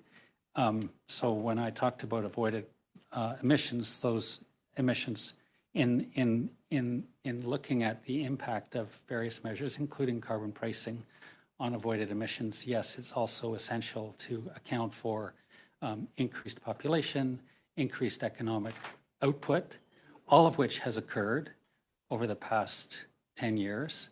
And at the same time, absolute emissions have reduced.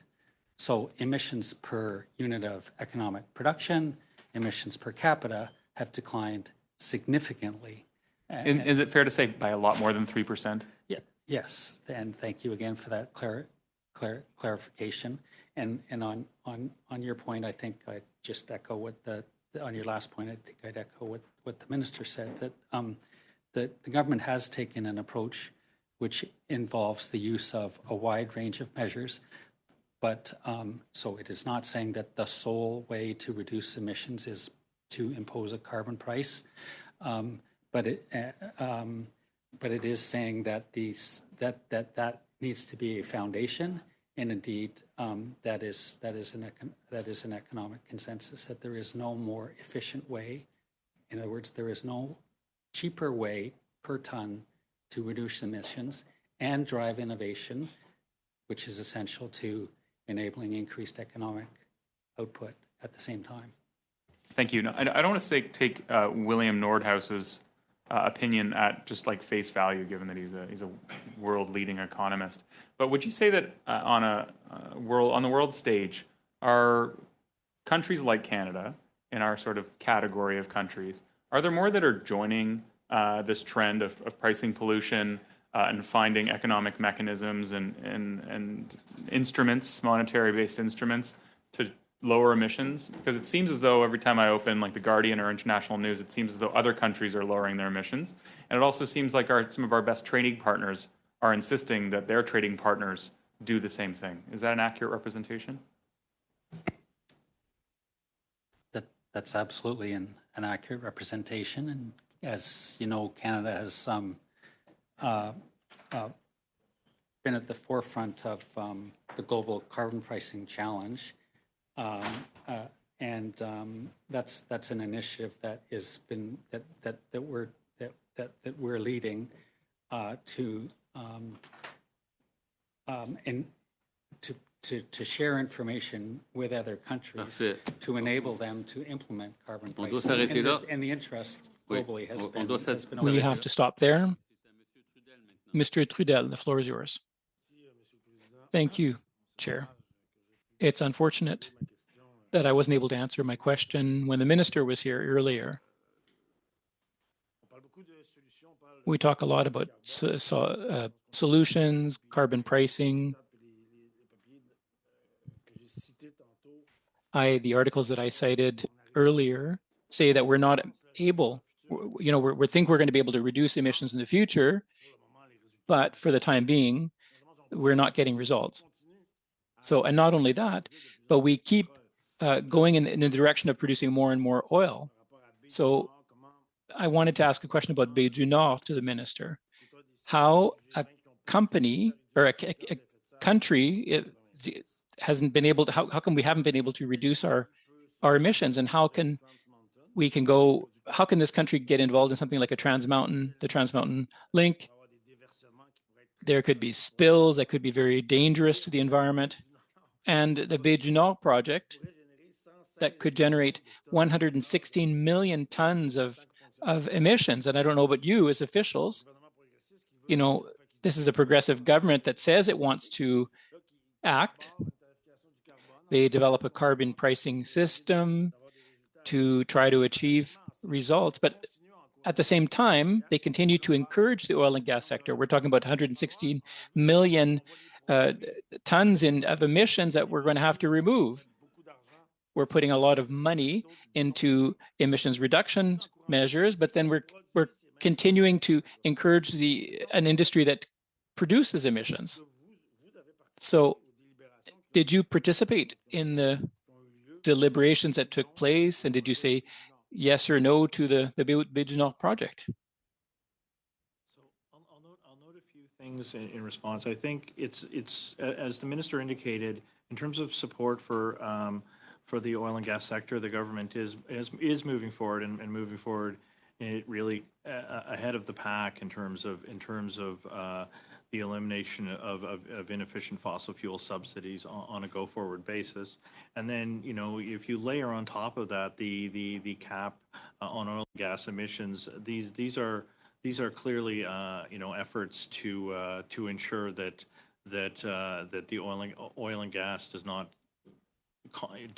pose an existential threat to the ability to achieve our climate change targets.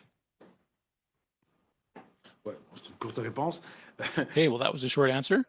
My next question is, when we're looking at zero emissions by 2050, did you take into account the Béjunor project emissions in your projections? So the oil and gas cap was designed, and as the minister said, we're still only at the regulatory framework stage of that, but it is designed to take into consideration the expected emissions with the sector, and it is designed very much to as be an impediment to actual greenhouse gas emissions as opposed to production levels. But John, if you want to add anything on the cap, please go ahead. I think that the key point around the cap is that it is a cap on emissions, and in the framework document that the government put out, it acknowledged that there will continue to be for some time global demand for oil and gas, and so it's the role of climate policy to ensure that any such production that we can control, in other words, production in Canada, is done in a way that yields increasingly lower emissions over time, leading to net zero by 2050. And that's what the cap will be designed to do. Even if it's not the case right now. You know, I saw that the oil and gas sector share has increased by over 20% in recent years. So we're getting involved in projects that will produce more oil. So we don't seem to be able to put a leash on the oil and gas sector. And now we're getting involved in other projects that are going to be producing more emissions. How are we going to reach our target for 2050? So again, I think the answer is through the mix of measures that the government already has in place and is putting in place. The carbon pricing is already driving investments in the oil and gas sector to reduce the carbon intensity of production. The various incentive programs, including the Net Zero Accelerator that the minister spoke about earlier, is providing financial support for major decarbonization projects. And the forthcoming oil and gas cap will ensure that absolute emissions from the sector are reduced over time in a predictable manner. All right. Another question. Now, in the projections that you're doing for the oil and gas sector in the coming years, they're ambitious with regard to the past, but with regard to what's happening with the technologies, like, so carbon stocking, which has not been proven, you're beyond your 6 minutes, unfortunately, by a great deal, in fact. Ms. Collins, the floor is now yours. You have 6 minutes. Thank you, Mr. Chair.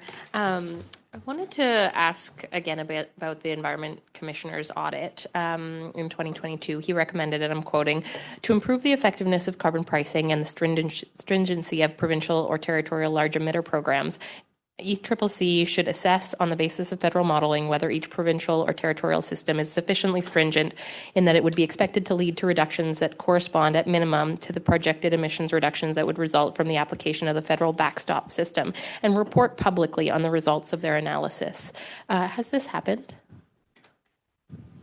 Yes, it has. And what was the outcome? Are all of the provincial and territorial large emitter systems equal to the federal backstop? So two things happened. First, the first thing we did is we assessed the systems as they were in place in 2021, 2022. Second, we changed the standard. And then third, we ensured that provinces changed their systems. And every province has changed their system since the Commissioner's report. And they've changed their systems, but the question was really, is each provincial and territorial system sufficiently stringent that it would be expected to lead to reductions that correspond at a minimum to the federal backstop? And yes, is that's the case for every single province and territory? That is the core of the test in the federal benchmark, and every province that has an industrial system has met that test.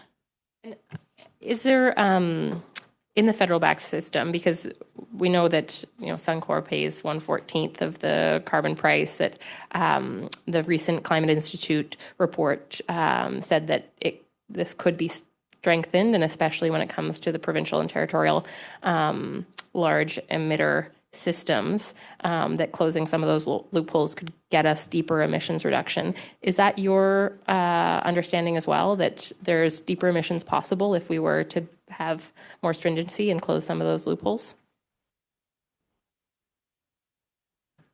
I'm going to sound a bit like the minister and take and quibble with the term loopholes. But the output-based pricing systems. Well, first of all, Suncor is not subject to the federal system. It's subject primarily to the Alberta system, and that's precisely the point. But their system has been significantly strengthened, and achieves what would be accomplished if the federal system was in place.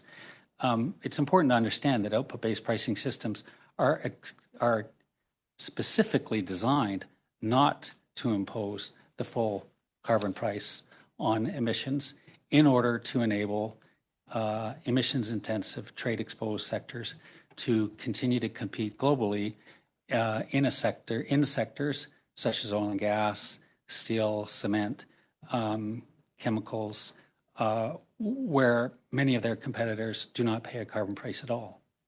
Absolutely. And I guess the Climate Institute, the authors of that report, we're talking about maintaining, the economic viability of these carbon pricing systems on large emitters while still strengthening them to get deeper emissions. And so I'm curious, the minister mentioned that there's an analysis happening right now for industrial carbon pricing.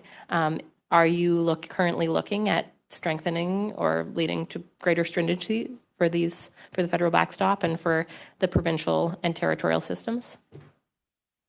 When we updated the federal benchmark, the government committed to conduct a review of carbon pricing throughout Canada by 2026, and that process has started. We've engaged third parties. We're working with indigenous communities, and we're also undertaking some of our own analysis. And the goal there will be to look at, to compare pricing systems across Canada, to look at their effectiveness now, and also to look at the long-term effectiveness, like the expected long-term effectiveness of carbon pricing, and that will then be used to inform decisions by the government of the day about the future of carbon pricing. I noticed you shaking your head when I was asking the minister a question around the emissions cap, and I guess I want to ask you the same question because I'm just going to read you a quick headline from the Globe and Mail from December 7th. Canada proposes minimum 20 to 23% emissions cut from oil and gas sector, industry to pay for additional offsets. Can you clarify when the minister said no, that 20% was not the right number? Why is the Globe and Mail reporting something different?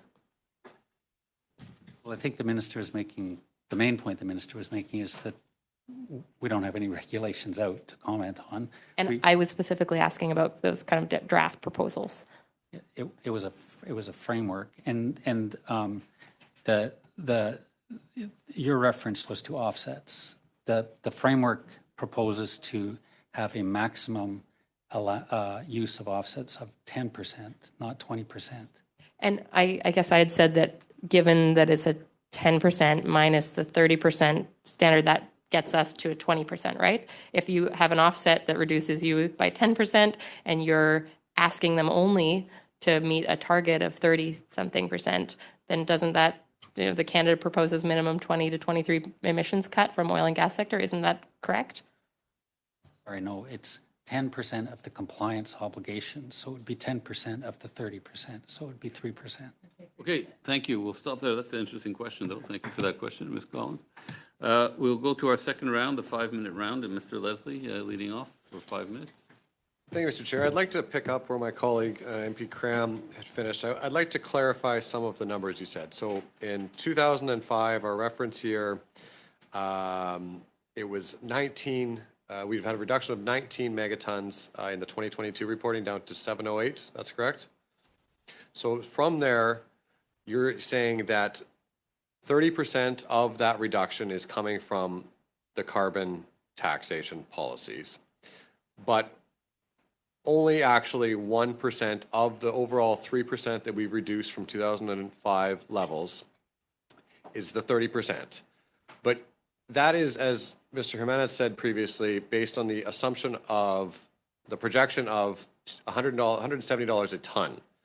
So we're actually at half of that based on the price of pollution or the carbon tax being half of that right now. So we are actually at 0.5% of the reduction that we've seen of the 3% is from the carbon tax.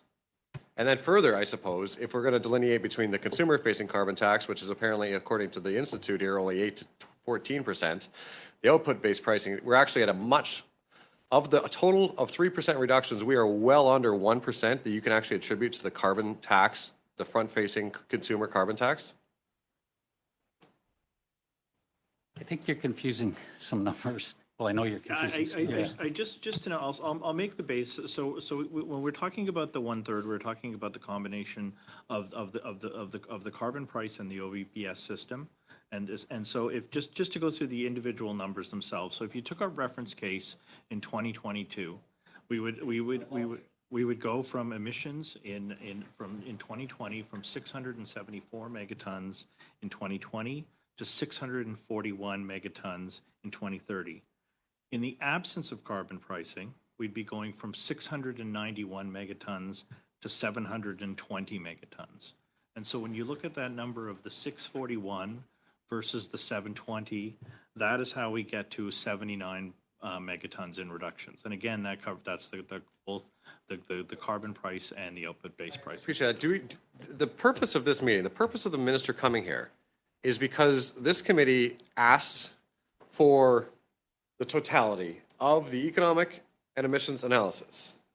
We're told it is EC Pro, it exists. I imagine it's on a USB, it doesn't need to be a web interface. I'm sure the committee can come for a tour. Can you honestly tell me that if the minister seems okay with it, are you content in the department with this information that has been requested and the totality of these documents being a complete analysis as per the text of the motions, the 3 motions? So I think what we have provided is all the assumptions that go into the model. So everything that's assumed in terms of what measures are being put in place and or are already in place or are going to be put in place. And a comprehensive list of that from the federal and provincial governments. We have included a description of how the modeling is done, the idea of introducing a carbon tax into the model and then removing it again to determine the actual impact of the carbon price. As we've indicated, it's within that there's a huge amount of modeling detail that operates. But I think what we're trying to say is I think we've tried to show here's all the assumptions that the model makes, and here's how you can make a determination of modeled price reductions. But Derek, please feel free to add. No, I think that's right. So like what you need for the modeling is the code. You need the custom software and like a strong enough computer to run it. So Canada outside of ECCC have that? they use CGE models, but they don't use EC Pro model. That's a model that's specific. Is it proprietary? Because I recall wanting to be open by default.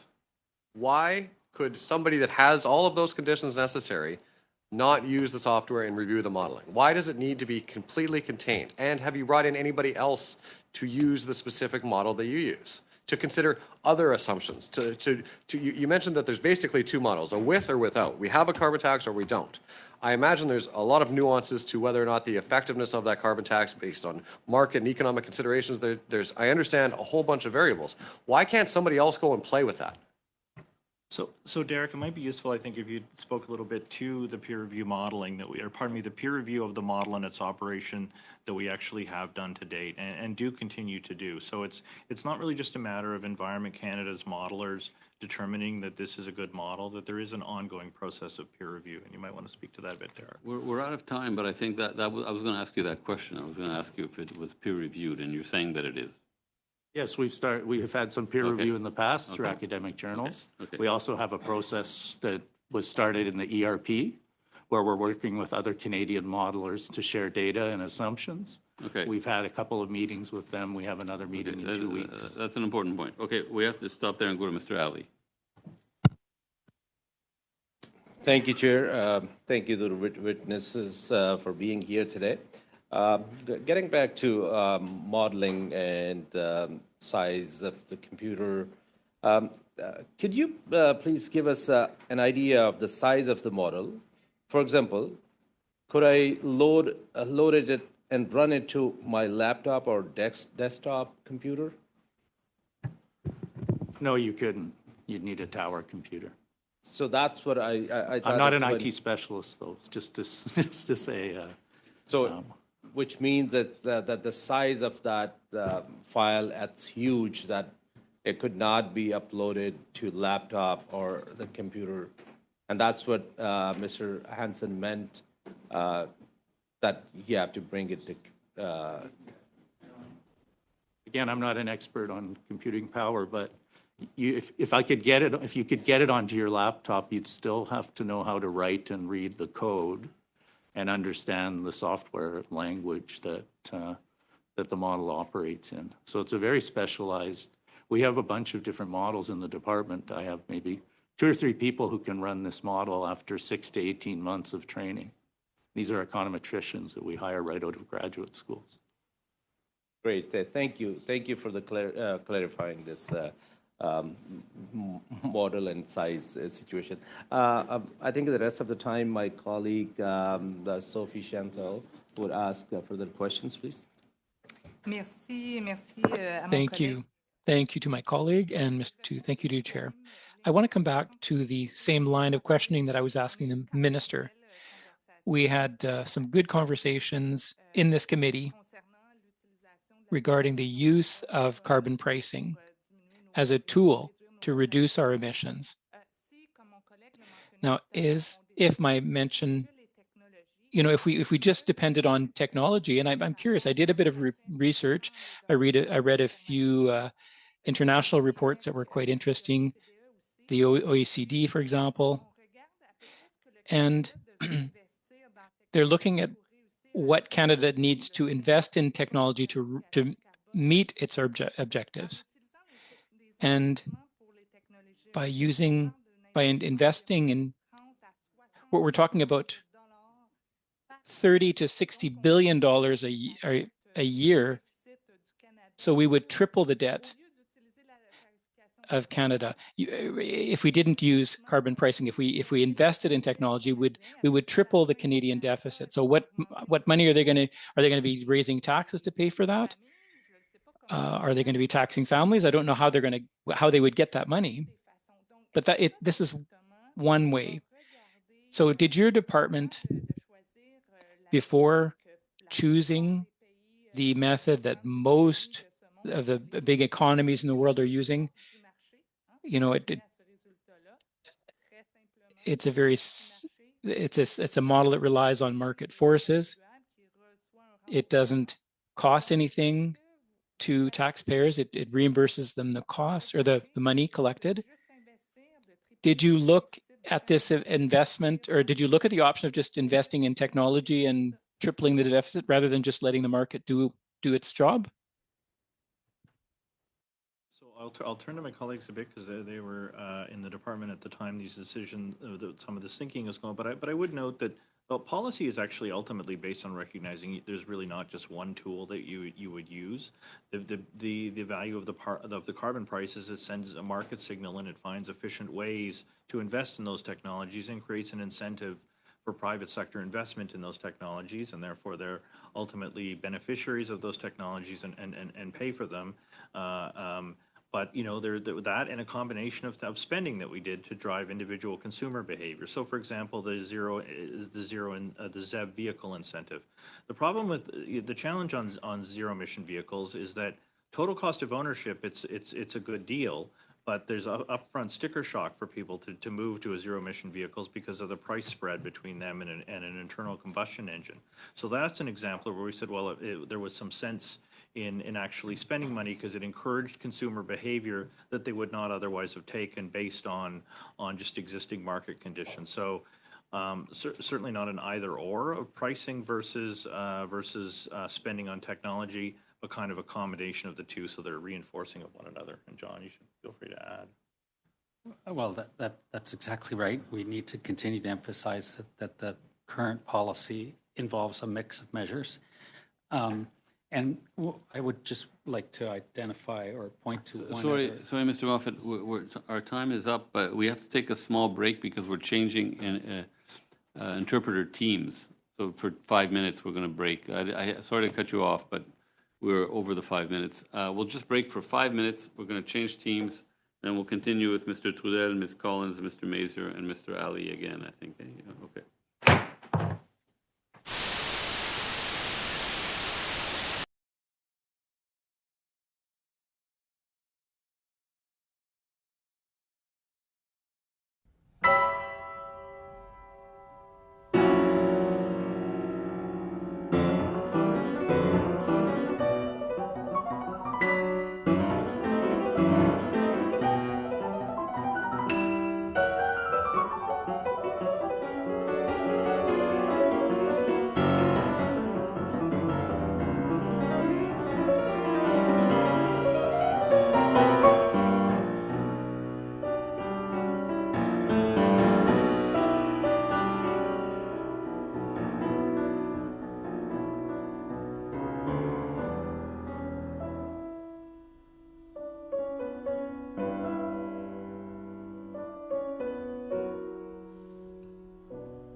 Okay, we can get started again.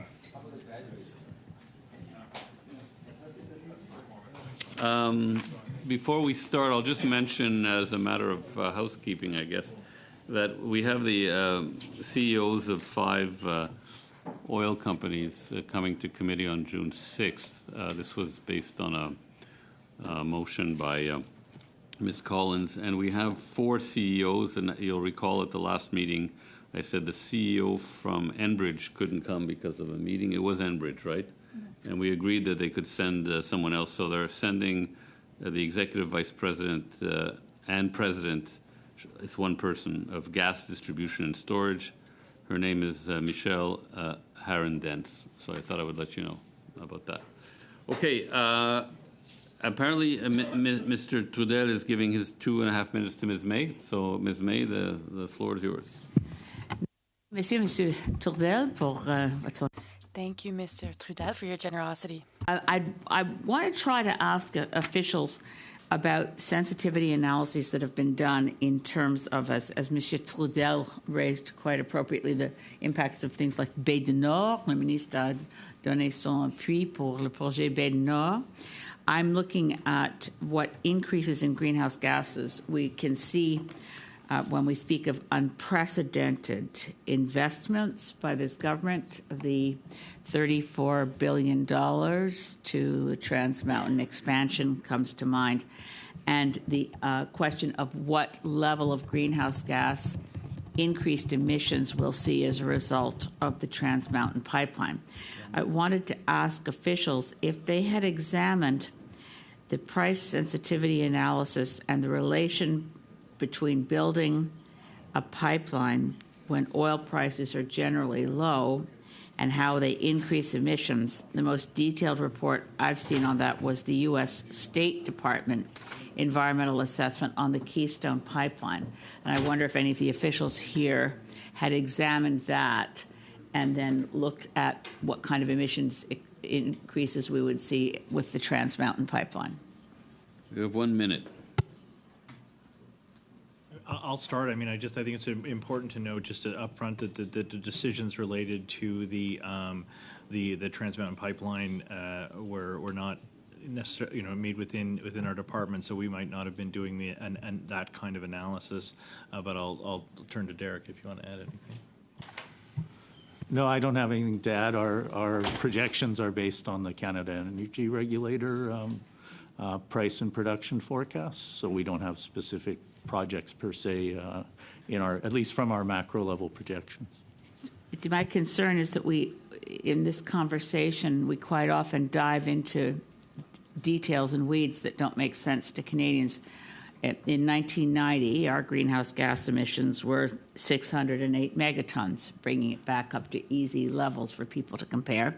And in 2022, they were up to 708 megatons, whereas virtually every one of our partners that signed the Kyoto Protocol, particularly the European Union as an example, were far below their 1990 levels. We're one of the only countries that remained above 1990 levels. And based on anything one can find in the literature, building additional fossil fuel infrastructure will increase emissions. The International Energy Agency says so. The Intergovernmental Panel on Climate Change says so. So putting public money into building the Trans Mountain expansion, particularly when, this is the point about the U.S. State Department analysis, particularly when the price of Western Texas Intermediate is low will actually May is increase May. emissions. We're done. We're done. Oh, that's there. it. Oh, sorry. I thought we had 2.5 minutes. I'm sorry. Well, yes, you got more than that, but it's always very interesting. I wish I could give you more time, but Doesn't know. So. yeah. Okay, Ms. Collins. Well, I'd like to offer Elizabeth the opportunity to finish her sentence. Thanks so much, Ms. Collins. To any of the officials, do you know if any branch of the Government of Canada examined the impact on our total greenhouse gas emissions in building the Trans Mountain Pipeline expansion? I can't speak personally to whether that was done, but that doesn't mean it's not the case. Could you follow up with us, with the committee, and let us know any modeling that specifically includes the Trans Mountain Pipeline as well as Beta Nord? It'd be interesting to know, and it would be surprising if the government isn't tracking the emissions increases from the projects that are being approved. And then to Mr. Moffat, I just wanted to follow up on some of what you were saying. Just when it comes to the 20% that we're talking about, in particular that, I'm just going to read a quote here. The federal government significantly lowered its expectations for the direct emissions cuts it will demand from the oil and gas sector by 2030, but it will require the industry to pay for reductions in other areas of the Canadian economy to make up the difference. In a policy framework for a long-awaited oil and gas emissions cap released Thursday, the minority Liberals proposed two-pronged approach to reduce the pollution from Canada's largest emitting sector. While Ottawa believes the fossil fuel industry can reduce its greenhouse gas emissions by 20 to 23% through technological changes, it'll impose additional payments for offsets and a new decarbonization fund in order to bring total emissions between 35 and 38%. So that 20 to 23, the government is saying that it's about half of what we're asking our overall target, which is 40 to 45%. Is that correct?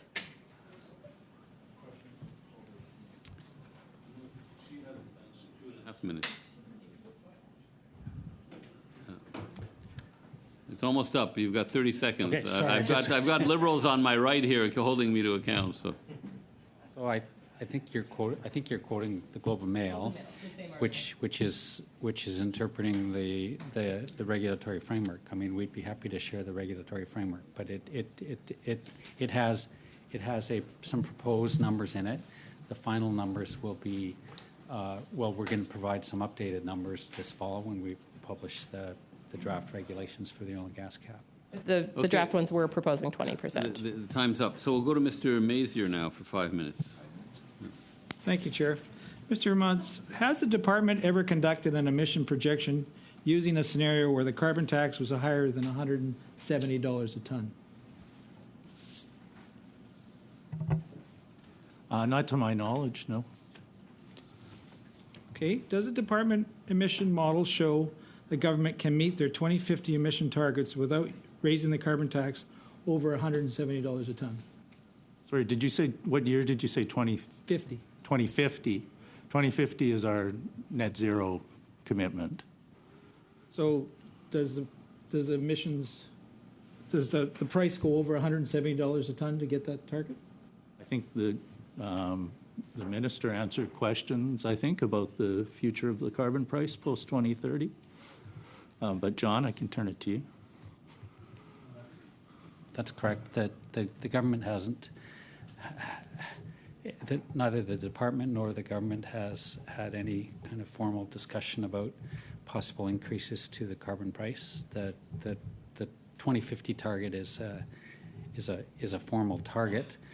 The government's emission reduction plan doesn't have a prescriptive pathway to achieve all of those reductions. It very clearly says that the current plan is a plan to move the economy in the direction of and to start taking some of the early actions needed to get to 2050. It doesn't include all of the measures needed.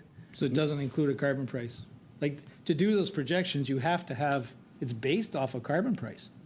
Any projections out to 2050. We have a target out to 2050. Well, you have a projection to hit net zero by 2050. We don't have a projection, we have a target. Wow. Did Environment Canada ever provide Nervaeus Consulting or Research access to their emissions model EC Pro? We work closely with the Canadian Climate Institute, who use the Navius model. We also, it's a small community in Canada of modeling. As I said, we've started up a multi-modeling forum to share models and data. But most of the data that Navius would get for their modeling would be from sources that we would use, the National Inventory Report or Statistics Canada data. So they had access to EC Pro? Though they have their own CGE model that they use. We talk to them. They can see our, like... The EC Pro, though, model? Yeah, they know how the EC Pro works, yeah. Okay, and they would be able to work with it. Okay. Yeah, and the model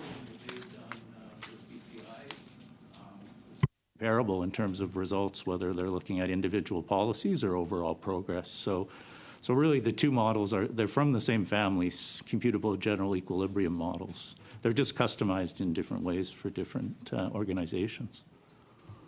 Who would okay that? Who would okay what? Them having access to EC Pro? Well, they don't want access to EC Pro. They have their own model. You just said they would have access to it, so who would okay that? They would. Who would okay? Who would say, here's the EC Pro model that we've been asking for here at the committee? Oh, well, we would share. Who would give them that access? We have the document that we shared with the committee that outlines, that's our best evergreen documentation of the model. That's what we give academics, and we would give Navius if they wanted to know, like, the latest state of our model. Okay. Do Canadian hospitals pay a carbon tax on their energy bills? Over to you, John. Pardon? I'd ask the officials.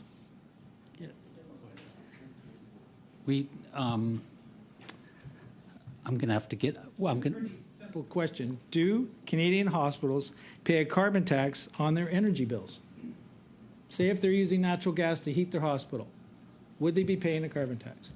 There's specific arrangements for institutions such as hospitals, and I'm happy to provide the committee with a written description of those arrangements. So would those arrangements include, is the carbon tax fully refunded back to Canadian hospitals? We can return to the committee with fuller details on that. So, okay, thank you, and I think that's pretty close, eh? Yeah. Okay, Mr. Ali, you're going clean up here today. Thank you, Chair. It's fascinating to see how my colleague from Conservative confusing the situation. The price on pollution, he's trying to give that word tag, carbon tax, or how in interrogation style asking question from our the officials. I think we should treat them with respect. Agreed. And not to put our words in their mouth. So I think it's so I'll ask again. Thank you for the official for being here. So as you know, Canada's 2024 National Inventory Report, which tracks all greenhouse gas pollutants, estimated that emissions were 708 megatons in 2022. Outside of the years during the pandemic period, where emissions were artificially low, when was the last time that Canada's emissions were below this current level, and what role has carbon pollution played in getting to this level? Anyone can answer. I do not have right in front of me the backward years for the NIR. I will know one of the things that happens on the NIR is the historical numbers do get revised after the fact, and I know that sounds counterintuitive, like how can the past change? But the reality is because methodologies and UNFCCC approaches change, sometimes the numbers do get revised upwards. So in some ways, it's a bit of a that could distort that answer a bit, but we can certainly provide the year-over-year changes in the NIR. In terms of the in terms of the actual numbers this year, I think there's probably a couple things to note that are important. One is you can now see for the first time really ever that there's been a decoupling from our emissions reduction and our GDP growth. It used to be that you couldn't grow the economy without growing emissions. That trend has broken down, and I would also note that that in terms of our post kind of COVID rebound of what we expected in terms of emissions, it is much lower than we had originally projected. Thank you. So in Canada's next interim emissions reduction objective is to be 20% below 2005 levels by 2026. Does the latest national inventory report show progress towards this goal? Are we on track to meet it? And how significant is the role that price on pollution is playing to get us there? Thanks for the question. So yes, we are on track for the 2026 target, and that would constitute the first time one of these targets has been met. In terms of that individual year, I don't know, Derek, if you have that handy or not. For 2026? Yeah, we're on our latest projections published in December of 2023 show that we're on track to meet that interim objective. Roughly what percentage of Canada's emissions reduction efforts by 2030 are attributable to pollution pricing system across Canada?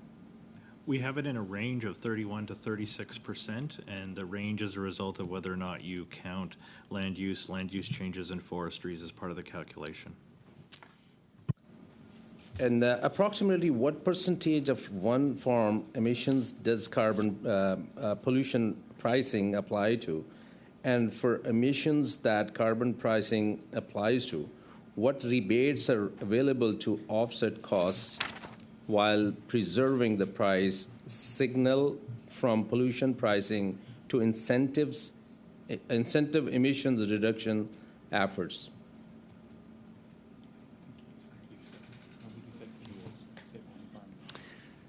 Yeah, on-farm fuels. Sorry, just to correct that. On-farm fuels? Yes. So there's an exemption for the carbon tax for the fossil fuels used in farm operations, and then John can correct me if I have this wrong, but I think there's also a refundable tax credit for the fuels that might be used for Point of order. crops and so forth. That's false. Like, please define farm fuels. Are you talking about what's going in a tractor? Are you talking about grain? That is not a point of order. It's not a point of order.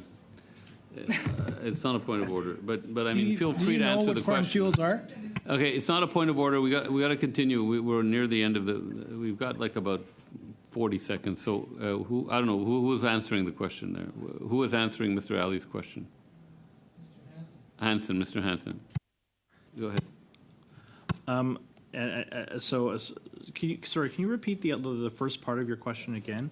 And I should note, by the way, just to add to the other, I think we're talking about in terms of the fuels I was referring to. It's gasoline and it's the light fuel oil, or it's also known diesel. What percentage of on-farm fuel emission does carbon pollution pricing applies to? I'm sorry, I don't have that number in front of me. I think we'll have to follow up with that number. That's Can you send that to the committee, I guess? It's fascinating to see that how Mr. Mazur from Conservative interrupted official who were responding to my question, confuses the situation. And that's what the Conservative are doing to confuse Canadians. And officials were responding to my question, and he interrupted and wasted that time, and that's what the filibuster you guys are doing. Yeah, time's up. And listen, it was a very interesting conversation from where I sat. So I think we learned a lot, and we'll see everyone on Thursday. We're going back to the finance study on Thursday. So thank you to the witnesses. Always a pleasure to have you, and have a good evening, members.